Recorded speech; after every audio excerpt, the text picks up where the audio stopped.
Good morning, Purple Class, and happy World Book Day. Now, you know we don't need a special day to celebrate books because we just love to read books all of the time in Purple Class. But I wanted to share with you today some of our favourite books. So with me today, I've brought some books from an author we particularly like in our house, and that is Roald Dahl. So we love to read Roald Dahl books together, and I've got Danny, Champion of the World, one of his longer books. We've got Charlie and the Chocolate Factory, which is one I enjoyed over half term. And we've got Fantastic Mr. Fox. So they're all books by Roald Dahl, who was born in Cardiff, which is the capital of Wales, but he's got Norwegian parents, so we know that makes Mrs. Moss very happy.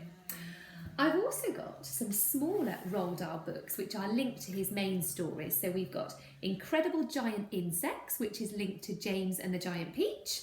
We've got The Miraculous Ever-Growing Tortoise, linked to SEO Trot, and Utterly Fantastic Foxes, linked to Fantastic Mr. Fox. So Roald Dahl has written lots of books, but I'm going to share one with you today which I think is probably my favourite Roald Dahl text, and it's called The Twits.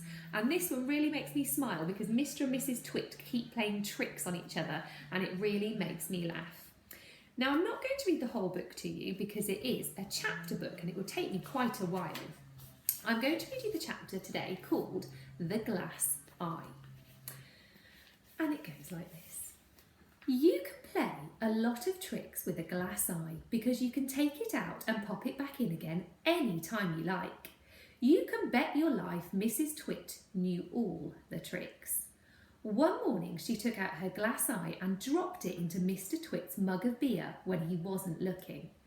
Mr. Twit sat there drinking the beer slowly. The froth made a white ring on the hairs around his mouth. He wiped the white froth onto his sleeve and wiped his sleeve on his trousers. Ugh, he doesn't sound like a very nice man. You're plotting something, Mrs. Twit said, keeping her back turned so he wouldn't see that she had taken out her glass eye. Whenever you go all quiet like that, I know very well you're plotting something. Mrs. Twit was right. Mr. Twit was plotting away like mad. He was trying to think up a really nasty trick he could play on his wife that day. You'd better be careful, Mrs. Twit said, because when I see you starting to plot, I watch you like a wombat. Oh, do shut up, you old hag, Mr. Twit said. He went on drinking his beer and his evil mind kept working away on the latest horrid trick he was going to play on the old woman. Suddenly, as Mr. Twit tipped the last drop of beer down his throat, he caught sight of Mrs. Twit's awful glass eye staring up at him from the bottom of the mug. It made him jump. I told you I was watching you, cackled Mrs. Twit. I've got eyes everywhere, so you better be careful. So you've got the pictures there of Mr. Twit with his beer and seeing that glass eye in the bottom of the mug. And the story goes on with Mr. and Mrs. Twit playing lots and lots of tricks on each other. Also, I've got one more thing to share with you before I pass you over to Mrs. Reid. And I like to read different genres, so we don't always have to read storybooks. We can read non-fiction texts, which means things like fact books or encyclopedias. You can read recipes, poems, you can read lyrics of a song. Reading is fantastic in whichever way or form it comes. Magazines, letters, anything at all. And I'm sharing with you another genre now. So I first of all read a story, now I'm going to read to you a joke book. And this one really makes the people in my house giggle. And it's another Roald Dahl text, so it's a Roald Dahl joke book, and it says Roald Dahl Whiz-Popping Joke Book. And I've chosen this chapter, and it says Jokes for Twits because it links to the story that I've just read to you. So I'm going to read you a few jokes, and I'll give a little pause after each one to see if you can guess the answer. So on the bottle here, the medicine bottle, it says, what I'm trying to tell you is that Mr. Twit was a foul and smelly old man. So all the jokes this morning are about stinky smells and things. So I've got a few for you. Why does a giraffe have a long neck? Because its feet stink. I'll have to do another one for you. What did one eye say to the other? Between you and me, something smells. My dog has no nose. How does he smell? Awful. Why can't you hear a pterodactyl going to the toilet? Because it has a silent P. What's black and white, black and white, black and white, and green? 3 skunks fighting over a pickle. And I'll just do one last one for you. It says, how do you keep a skunk from smelling? Hold its nose. Oh, so Purple class, I love sharing that with you today. Next up is Mrs. Reid, and Mrs. Reid has so enjoyed her reading sessions with you, whether you've been at home or at school over the last few weeks, and she's going to share a special story with you. Have the best day, Purple class, and I will see you soon. Take care.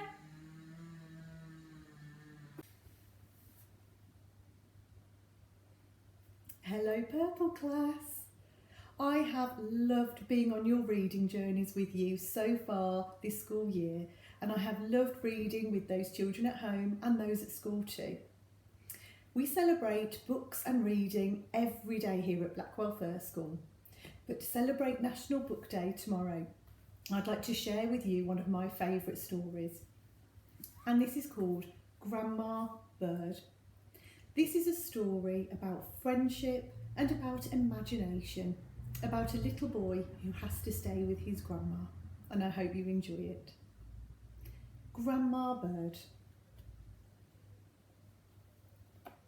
Noy lived with his dad and 6 cats by the sea. It was summer and Noy was going to stay at Grandma's.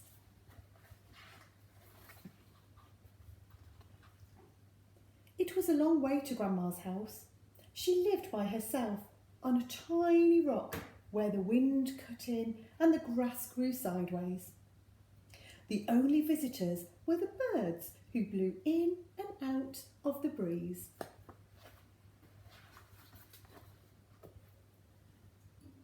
Noy wasn't sure about Grandma. She boiled up seaweed for soup and kept her teeth in a jar. At night, they had to sleep on top to tail. The blankets were itchy and Grandma snored like an old walrus.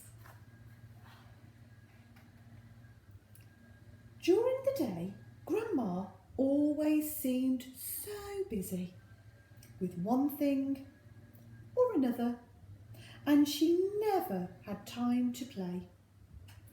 So one morning, when the tide was out, Noy crept away.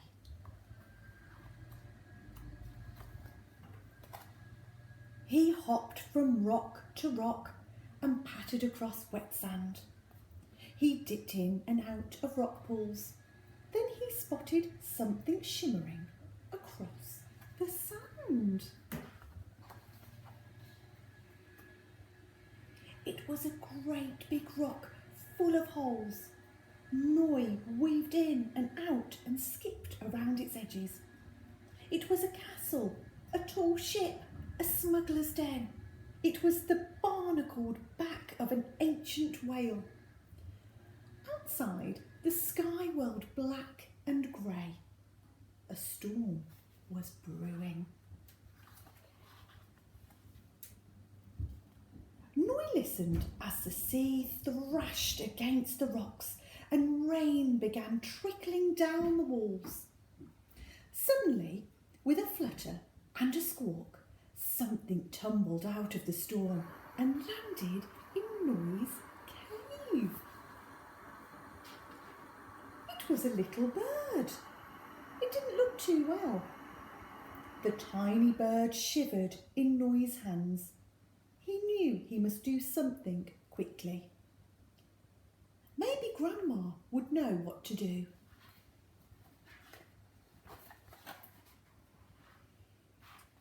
The Tide had come in and it was hard to find a path across the rocks. Noi hopped, jumped and leapt with all his might. But the storm blew him left and right. No wonder. Noi wondered how he would ever make it back to Grandma's. When suddenly a sail came cutting across the sea. "Grandma!" shouted Noi. "I've got you!" Grandma cried as she scooped them aboard. "Thank goodness I found you," she said. Grandma had started searching for Noi as soon as she heard the storm. As they sailed home, Noi and Grandma found more of the windswept birds. "They must have been on a long journey together," said Grandma. The house was soon full of chatter and ruffle of drying wings.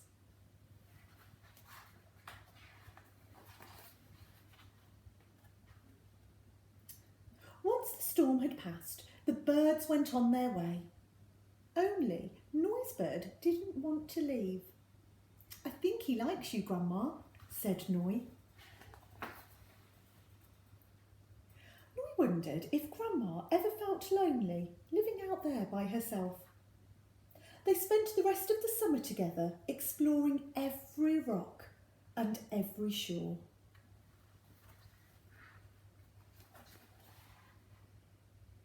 And Grandma's bird came too.